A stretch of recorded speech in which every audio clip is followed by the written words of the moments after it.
नमस्कार विद्यार्थी मित्रांनो, भारती करिअर अकॅडमी जालना यामध्ये आपलं स्वागत आहे. आज आपल्याला बघायचं आहे पोलीस भरतीचा भाग क्रमांक 2 यामधला आपला जो 26 प्रश्नापासून ते 50 प्रश्नापर्यंत उरलेला जो भाग आहे, या भागाचं विश्लेषण आपल्याला यामध्ये बघायचं. थोडंसं फास्ट घेणार आहे. आपल्याला जे काही प्रश्न आहेत ही सगळी प्रश्न कव्हर झालेली पाहिजेत. 11 संख्येची बेरीज केली असता शतक स्थानचा अंक कोणता? याला 11 लिहायचं, याला 10 लिहायचं आणि याला 9 लिहायचं. प्रत्येकी 9 ने गुणायचं आहे त्याला, कारण 9ची सिरीज आहे.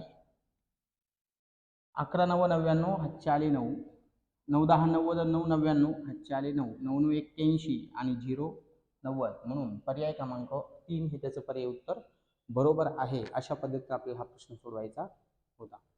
पुढचा प्रश्न 27 नंबरचा प्रश्न आहे. 27 नंबरचा प्रश्न आपण घेऊ. इथं काय केलं होतं बघा त्यांनी, बरेच विद्यार्थी जे आहेत ते कन्फ्यूज होतील. इथं 3 दोन्ही 6 प्लस 1 7, तर 11 दोन्ही 22 प्लस 1 23 नाही आहे पण इथं, ठीक आहे. म्हणून 3 आणि 7 ही जी आहे पुढील मूळ संख्या आहे. पुढील मूळ संख्या पण एक सोडून येते, लक्षात घ्या. म्हणून इथं घेत असताना 11च्या नंतरची 13 सोडायची होती तुम्हाला आणि घ्यायची होती 17. म्हणून पर्याय क्रमांक 2 हे त्याचं पर्याय उत्तर बरोबर आहे. ज्यांनी 13 केलेलं असेल ते चुकीचे. एक मूळ संख्या आपल्याला सोडायची होती, कारण क्रमाने मूळ संख्या आहे 3 5 7 11 13 आणि नंतर 17. यांनी ही सोडली, ठीक आहे. आता दिलंय तुम्हाला ही, आपल्याला ही सोडायची, कोणती घ्यायची? 17 घ्यायची आहे. अशा पद्धतीनं पर्याय क्रमांक 2 हे त्याचं पर्याय उत्तर बरोबर. 28 नंबरचा प्रश्न जो आहे तो पण सोपा आहे. एक विक्री किंमत खरेदी किमतीच्या 16 पट आहे. विक्री किंमत काय म्हणली ती बघा, खरेदी किमतीच्या 16 पट. इथं लिहून घ्यायचं असं, विक्री किंमत नाव टाकायचं, इथं विक्री किंमत, इथं नाव टाकायचं खरेदी किंमत आणि इकडं नाव टाकायचं नफा. तीनच गोष्टी लागतील आपल्याला, ठीक आहे. विक्री किंमत खरेदीच्या 16 पट म्हणले ते, म्हणजे 1 रुपयाला घेतली 16 रुपयाला विकली, म्हणजे 15 रुपये त्याचा नफा झाला. आपल्याला शेकडा नफा काढायचा आहे. शेकडा नफ्याचं काय सूत्र आहे? शेकडा नफा बरोबर नफा छेदामध्ये खरेदी किंमत गुणाकारामध्ये काय म्हणतो आपण त्याला? 100. नफा किती झाला? 15 छेदात खरेदी किंमत 1 गुणाकारामध्ये 100. म्हणून 1500. पर्याय क्रमांक 2 हे त्याचं पर्याय उत्तर बरोबर आहे. अशा पद्धतीने हा प्रश्न आपल्याला सोडवायचा होता, ठीक. 29 नंबरचा प्रश्न. सगळे प्रश्न जे आहेत ते पाहण्याचा प्रयत्न करा. सोपे प्रश्न घेतलेले आहेत आपण भाग क्रमांक 2 मध्ये, जेणेकरून प्रत्येक विद्यार्थ्याला तो प्रश्न सोडता यायला पाहिजे होता, ठीक आहे. अशा पद्धतीचा जो प्रश्न आहे हा प्रश्न बघा काय म्हणते ते, 1 2 आणि 3 या सगळ्यांच्या कोणांची जर बेरीज केली तर ती 6x आहे आणि 6x म्हणजेच किती आहे? 180. तर x न भाग दिला तर x बरोबर काय मिळतो तुम्हाला? 30. तर पहिला कोण आहे 30, दुसरा कोण आहे 60 आणि तिसरा कोण आहे 90 अंशाचा, म्हणजे 30 60 90 आहे. आपल्या सर्वात लहान सांगितलं आहे, म्हणून पर्याय क्रमांक 2 हे त्याचं पर्याय उत्तर बरोबर आहे. अशा पद्धतीने आपल्याला हा प्रश्न सोडवायचा होता. 30 नंबरचा प्रश्न. आईचं वय मुलाच्या वयाच्या तिप्पट आहे. आईचं वय काय म्हणले ते? मुलाच्या वयाच्या तिप्पट. 10 वर्षानंतर दुप्पट होईल. आपण पहिला पर्याय घेऊन टाकू. तिप्पट म्हणल्यावर याची निघत नाही, सोडून द्या. इथं निघते. मुलाचं होतं 10 वर्ष आज रोजी, आज ते म्हणले 10 वर्षानंतर दुप्पट व्हायला पाहिजे. 10 वर्षानंतर, मग 10 वर्षानंतरचा जर विचार केला तर हे होते 40 आणि हे होते 20. हे दुप्पट आहे का? तर आहे. म्हणून पर्याय क्रमांक 2 जो आहे तो त्यातला बरोबर पर्याय आपल्याला उत्तर काढता येतो. अशा पद्धतीने आपल्याला हा प्रश्न सोडवायचा होता, कारण दुप्पट व्हायला पाहिजे होतं 10 वर्षानंतर, तर इथे दिसते 10 वर्षानंतर दुप्पट. सगळे प्रश्न जे आहेत ते सोडवायचा प्रयत्न करा, म्हणजे आपल्याला एक लेवल जो आहे तो पण त्यामधून कळून जाईल. एका बोटीचा स्थिर पाण्यातील वेग 10 किलोमीटर प्रति तास आहे, प्रवाहाचा वेग 6 किलोमीटर प्रति तास आहे. तर बोटीचा प्रवाहाच्या दिशेने, मग प्रवाहाच्या दिशेने जायचंय तुम्हाला. ही जी काही बोट आहे, ह्या बोटीचा जो वेग आहे तो किती आहे? तर हा आहे 10 आणि प्रवाहाचा किती आहे? तर 6. म्हणजे दोघांचा जर प्लस केला तर 10 आणि 6 किती? 16 किलोमीटर प्रति तास हा प्रवाहाच्या विरुद्ध दिशेचा वेग होईल. आणि विरुद्ध जर सांगितलं असतं तर काय केली असते आपण? त्याची वजाबाकी केली असती. अशा पद्धतीने आपल्याला हा प्रश्न सोडवायचा होता. 32 नंबरचा प्रश्न. एका नळाने 1 टाकी 2 तासात भरायला लागली, बरं. दुसऱ्या नळाने 30 टाकी 6 तासात भरायला लागली, ठीक आहे, दोन्ही नळ एकाच वेळी सुरू केले म्हणजेच काय होईल बघा, एक्स गुणिले वाय आणि खाली एक्स अधिक वाय दोन्ही म्हणतात ते, दोघांचा गुणाकार 6 गुणिले 2 आणि खाली 6 अधिक 2, 6 गुणिले 2 खाली 8, 2 न भाग दिला तर 4 आणि 2 न भाग दिला तर 3/2 म्हणजेच 1.5. दीड तास लागेल. दीड तासामध्ये ती टाकी काय होते, भरते. पर्याय क्रमांक 2 हे त्याचं पर्याय उत्तर बरोबर आहे. अशा पद्धतीने आपल्याला हा प्रश्न सोडवायचा होता.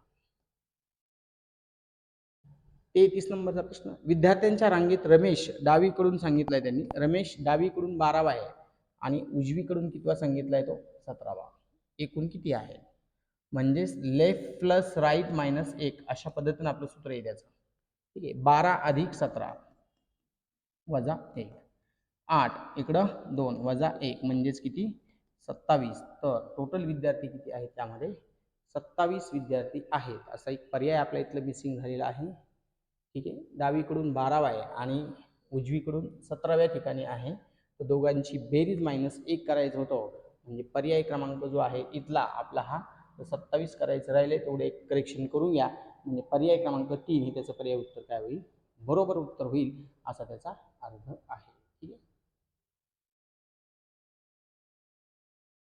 एकूण विद्यार्थी विचारलेले आहेत. ठीक आहे, या पद्धतीने आपल्याला जाता येईल.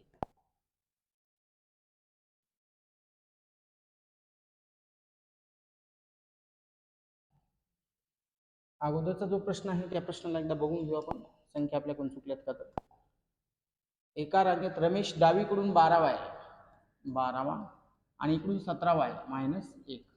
बेरीज चुकली होती आपली, बरोबर आहे. 7 आणि 2 9 होतात, 1 आणि 1 किती होतात 2 वजा 1 बरोबर किती 28. म्हणून पर्याय क्रमांक 28 आपला 1 आहे. सॉरी 27चं उत्तर 1 करून घ्या.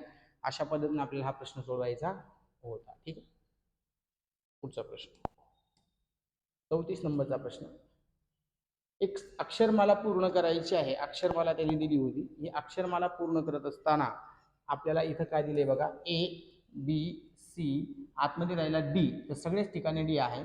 मग 1चा वर्ग दिलाय 1, 2चा वर्ग दिलाय 4, 3चा वर्ग दिलाय 9, आता 4चा वर्ग किती 16, म्हणजेच डी 16 यायला पाहिजे होतं. पर्याय क्रमांक 3 हे त्याचं पर्याय उत्तर बरोबर आहे. संख्या आणि त्या अक्षरमाला आणि त्या अक्षराच्या क्रमांकाचा वर्ग सोबत केलेला होता, अशा पद्धतीची ही संख्यामाला अक्षरमाला होती. 35 नंबरचा प्रश्न, एका नाट्यगृहामध्ये रांगेतील खुर्च्या तुम्हाला दिलेल्या आहेत. पहिल्या रांगेमध्ये किती खुर्च्या आहेत, तर 18 खुर्च्या आहेत. ठीक आहे, दुसऱ्या रांगेमध्ये 21 आहेत, तिसऱ्या रांगेमध्ये 24 आहेत, नंतर 27 आहे. तर 25व्या रांगेत आता काढून घेऊ. 25व्या रांगेतील खुर्च्या, रांगेतील खुर्च्या, आता 25व्या रांगेत किती खुर्च्या आहेत तर ते लक्षात घ्या. आता इथं काय होणार, पहिल्या रांगेतील खुर्च्या म्हणल्या राहिले 24, प्रत्येकामध्ये 3 वाढल्यात म्हणून 18, 24 3 किती 72, तर 90. इथं 90 नाही, इथं 90 नाही, इथं पण 90 नाही. 90 असणारा पर्याय फक्त एकच आहे, म्हणून तोच इथे काय करायचं आहे तुम्हाला पेपरमध्ये बरोबर करायचा आहे. पुढं पण त्याला सोडता येईल, तर सगळं सोडत बसण्याची गरज नाही. आपलं उत्तर आलं, इथे आपण थांबून जाऊ. 36 नंबरचा प्रश्न आहे, खालीलपैकी कोणता शब्द तयार केला जाऊ शकतो म्हणले ते. शकतो याचा अर्थ आपल्याला ह्या अक्षराचा वापर करून पर्याय तयार करायचा आहे. ग्लेज, आता इथं डी दिलेला आहे, याच्यात कुठं डी दिलेला नाही, म्हणजे हा तयार होणार नाही. लेझी, आता लेझी मधला इथं वाय आलेला आहे, त्याच्यात कुठं वाय नाही, हा पण नाही होणार त्याच्यात. आता याच्यामध्ये डबल ई घेतलाय त्यांनी, होईल पण हा पण नाही होणार. म्हणून पर्याय क्रमांक 4 जो आहे झील, बघा झेड पण आहे, ई पण आहे, ए पण आहे, एल पण आहे. अशा पद्धतीने पर्याय क्रमांक 4 जो आहे तो शब्द यामध्ये तयार केला जाऊ शकतो.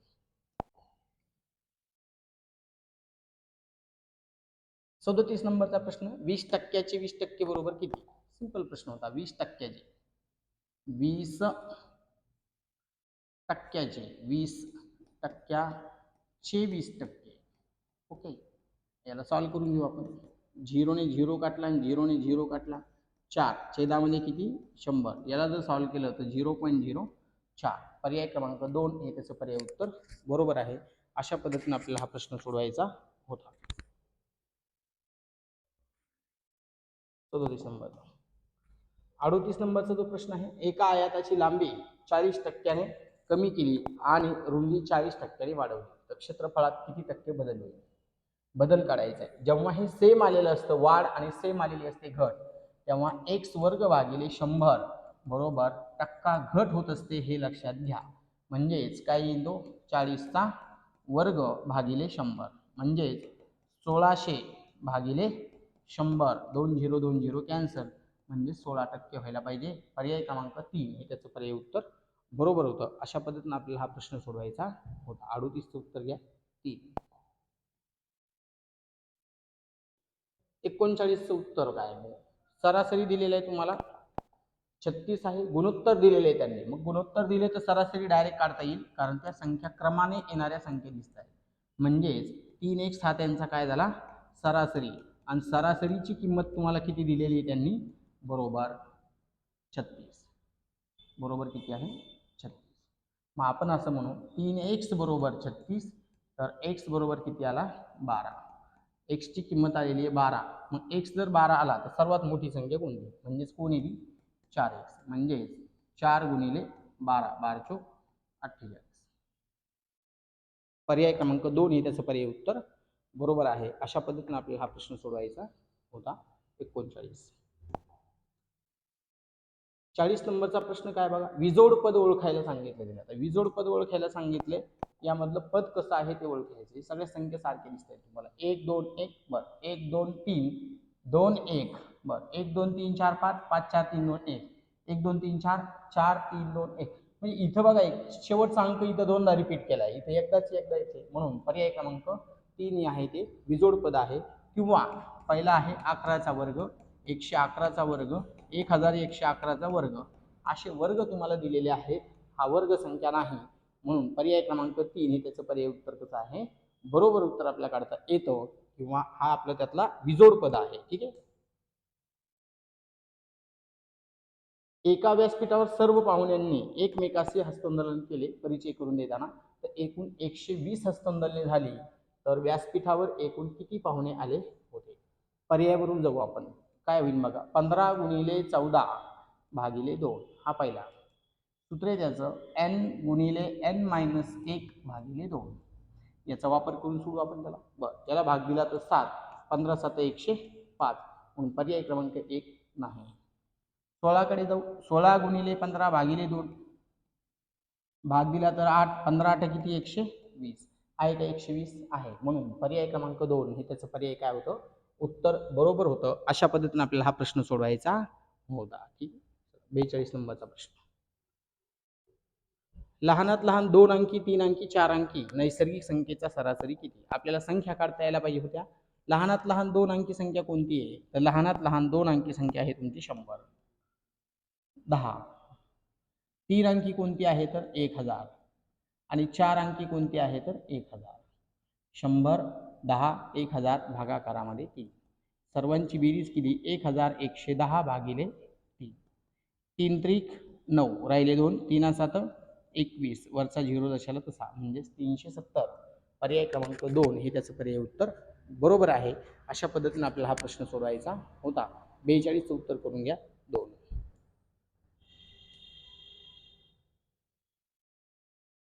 43 नंबरचा प्रतिशब्दावर आधारित असणारा हा शब्द आहे.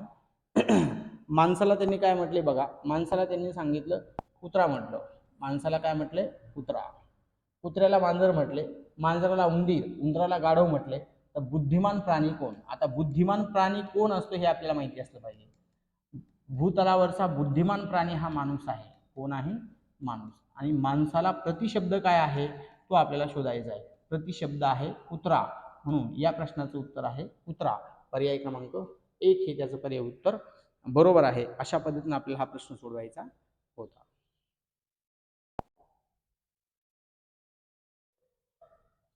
प्रत्येक तासाला घड्याळात त्यावेळी जितके वाजले असतील तितके टोल पडतात. तर 24 तासात एकूण किती टोल पडतील. 24 तासात एकूण किती टोल पडतील म्हणजे ठीक आहे. याचा अर्थ घड्याळ 12 तासी घ्यायचे तुम्हाला. घड्याळ 12 तासी घ्यावे. मग 12 तासी घ्यावे असं जर असेल तर 1 ते 12 या संख्येची बेरीज. 1 ते 12 या संख्येची बेरीज म्हणजेच काय येईल 12 गुणिले 13 भागिले 2 म्हणजेच किती आली तर 78. हे 12 तासात वाजतात. 12 हे 12 तासामध्ये पहिल्या पहिल्या 12 तासात पडतात. मग 12 तासात 78 पडतात, तर 78 अधिक 78 बरोबर 156 टोल पडतील. म्हणून पर्याय क्रमांक 2 हे त्याचं पर्याय उत्तर बरोबर आहे. अशा पद्धतीने आपल्याला हा प्रश्न सोडवायचा होता. ठीक आहे. 45 नंबरचा प्रश्न. एका विमानाचा ताशी वेग तुम्हाला दिलेला आहे 800 किलोमीटर प्रति तास. बरं, तर 3.25 तासामध्ये ते विमान किती अंतर जाईल? आता अंतर काढायचं तर अंतराचं सूत्र माहिती असलं पाहिजे आपल्याला. अंतर बरोबर काय आहे? तर अंतर बरोबर वेग गुणाकाराचा वेळ आहे. वेग आहे तुमचा 300, वेळ आहे 3.25. ठीक आहे. 2 झिरो कटले तर पॉईंट कटला, म्हणजे 3 गुणिले 325. 5 त्रिक 15, शेवटी 5 यायला पाहिजे होता. 325 3.25 तास म्हणलंय तुम्हाला ते. इथं 800 दिलेलं आहे, 300 लिहिलं आपण, इथं 800 करा. 800 8 राहिला. 8 पंचे 40ला 0, हातचे किती आले 4. 8 दुनी 16 आणि 4 20ला 0, हातचे आले 2. 24 आणि 2 किती 26. तर 2600 किलोमीटर अंतर जायला पाहिजे. पर्याय क्रमांक 1 हे त्याचं पर्याय उत्तर बरोबर होतं. अशा पद्धतीने आपल्याला हा प्रश्न सोडवायचा होता. ठीक. पुढचा प्रश्न.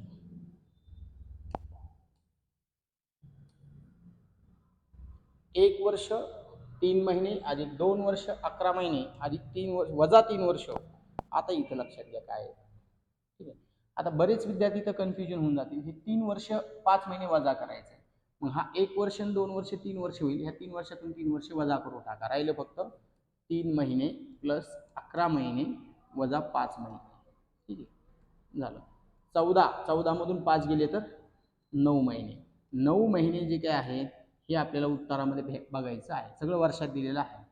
म्हणजेच 9 महिने जे आहे त्याला 9 भागिले 12 करावं लागेल. म्हणजे 3 त्रिक 9 आणि 3 चोक 12, म्हणजे 304 वर्ष. पर्याय क्रमांक 2 हे त्याचं पर्याय उत्तर बरोबर आहे. डायरेक्ट वर्षातून वर्ष वजा करून टाका.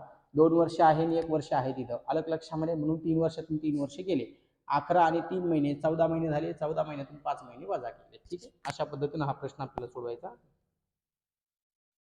47 नंबरचा प्रश्न आहे. हे अंक एकदाच वापरून किती समसंख्या तयार होतील असं म्हणतात. आता बरेच विद्यार्थी याच्यात कन्फ्युजन होतील. आपल्याला प्रश्न वाचायला सांगितला मी पूर्ण. समसंख्या होतील असं म्हटलंय तुम्हाला. तर 1 2 3 आणि 4 किंवा 5 असं दिलेलं आहे.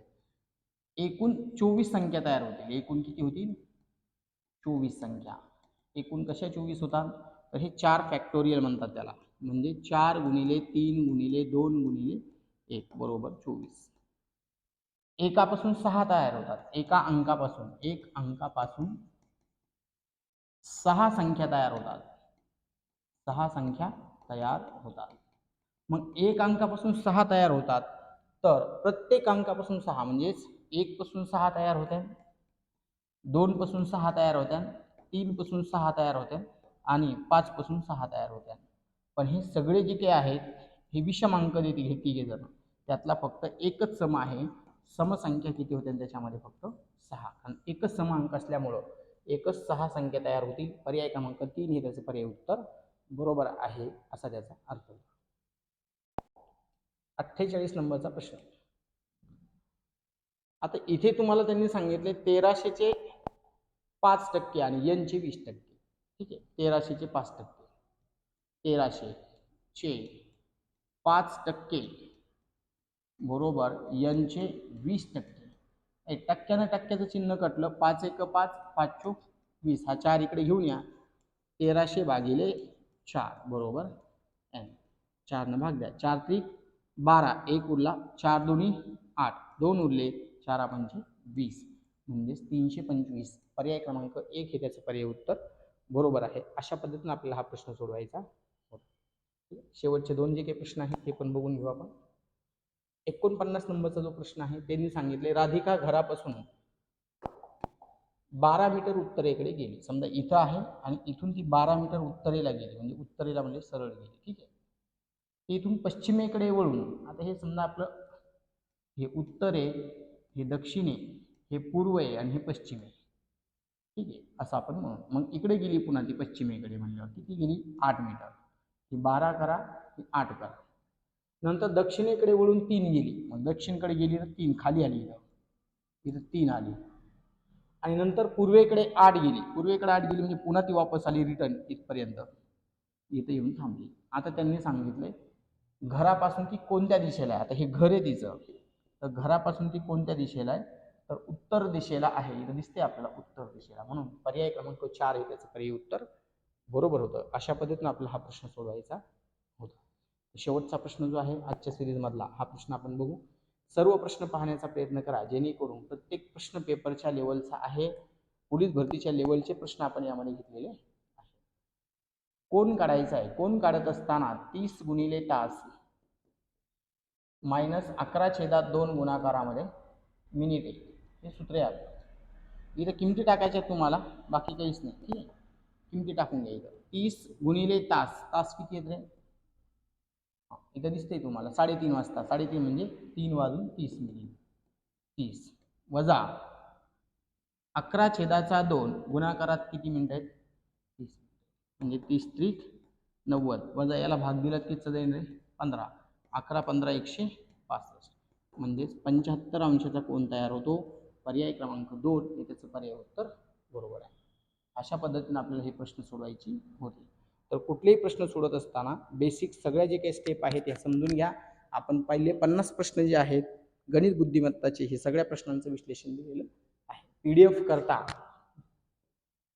9405828742 या क्रमांकावरती आम्हाला संपर्क करा जेणेकरून तुम्हाला PDF मिळतील किंवा MH21 भारती सर हे जे काही टेलिग्राम चॅनल आहे हे टेलिग्राम चॅनल तुम्ही जॉईन करा. यामध्ये आपण PDF देण्याचा प्रयत्न करतो गणित आणि बुद्धिमत्ताच्या. ठीक आहे, व्हिडिओ आवडला तर लाईक करा, सबस्क्राईब करा, जास्तीत जास्त विद्यार्थ्यांपर्यंत शेअर करा. धन्यवाद.